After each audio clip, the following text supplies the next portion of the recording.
Chairman, first let me welcome not one but two Brown University graduates. This is a big day for Rhode Island in the committee. And let me thank the chairman for his concern for bipartisanship in infrastructure.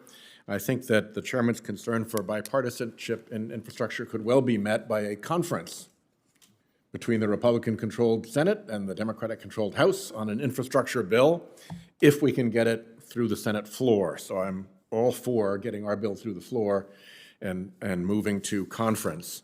My question for the witnesses has to do with geography. As you know, Rhode Island is a very coastal state. Thank you, Chairman, for mentioning hurricane season, something that does not hit landlocked Wyoming, but is a big deal for our coastal states. And I wanted to consider some of the things that we face on coasts. We oversee the Army Corps here. If you can believe it, there is a fund at the Army Corps called the Flood and Coastal Damage Reduction Fund. But if you look at how much of the money in it gets spent on coasts, on a good year, it's $1 out of 20. On a bad year, it's $1 out of 120. So here's the Army Corps, in theory, having this fund for coasts and ignoring coasts almost completely. We just passed, with my support, the Land and Water Conservation Fund. And I'm very sorry that we were not given the chance to add a bipartisan amendment that would have passed to increase funding for coasts. Because as we know, the Land and Water Conservation Fund is an upland and inland program. For every dollar that goes to inland states, only 40 cents per capita goes to a coastal state. And in the coastal state, a lot of that 40 cents gets spent in Texas, in Pennsylvania, in New York, on projects that are not coastal. So if you dig deeper, the bias in the Land and Water Conservation Fund against coasts is far worse than the 2-to-1 that you'd think just looking at the states themselves. And unfortunately, we weren't able to get anything for coasts into the Land and Water Conservation Fund. On wind energy, we see in Wyoming and across the country, wind energy development happening very rapidly. On our coastal states, with one exception, Rhode Island, we have offshore wind energy that is completely tangled up in siting.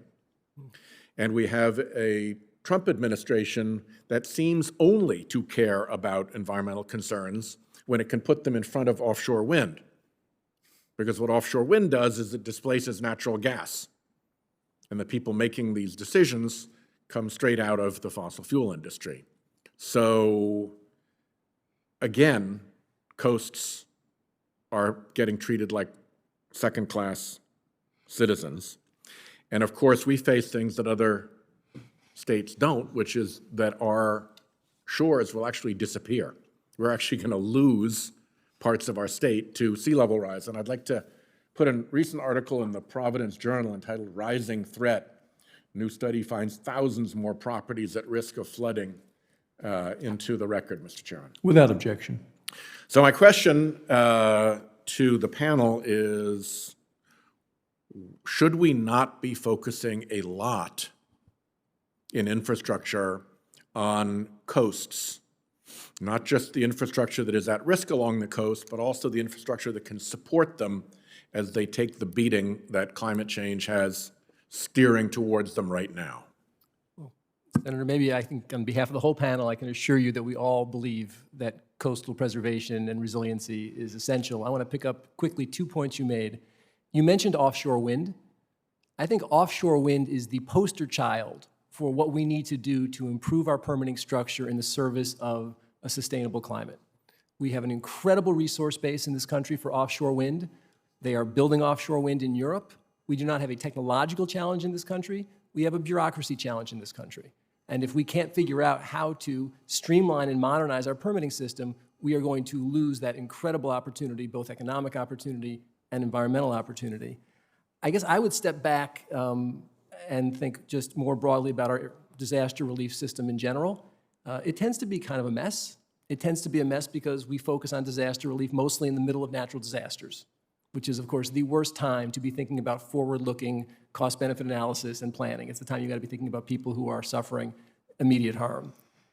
I think one of the problems, and I mentioned this earlier, is that we don't pay for our disasters. We are surprised year over year by very predictable events. We do emergency off-budget funding, and we try to race money. We do not do the kind of rigorous planning that you are suggesting is necessary. And if we had to grapple, if this Congress had to grapple with appropriating $1 trillion of disaster relief funds, I think that would focus the mind in a different way. And I think you would start to see a more equitable resource allocation that I think would probably address some of your concerns about coastal resources.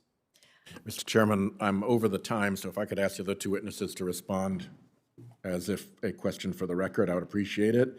And if I may take a Rhode Island moment, I would like to say that there is a reason that the only offshore wind located anywhere in the United States is sited in Rhode Island. And it's because Rhode Island figured out how to solve the siting problem. It really wasn't all that complicated.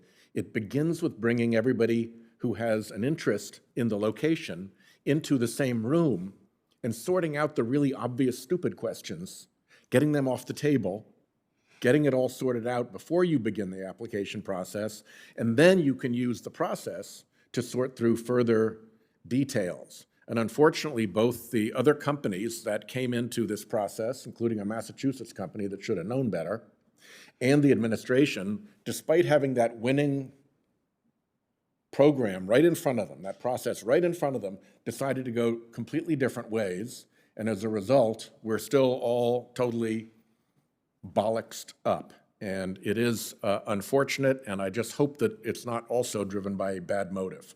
Thank you. Thank you so very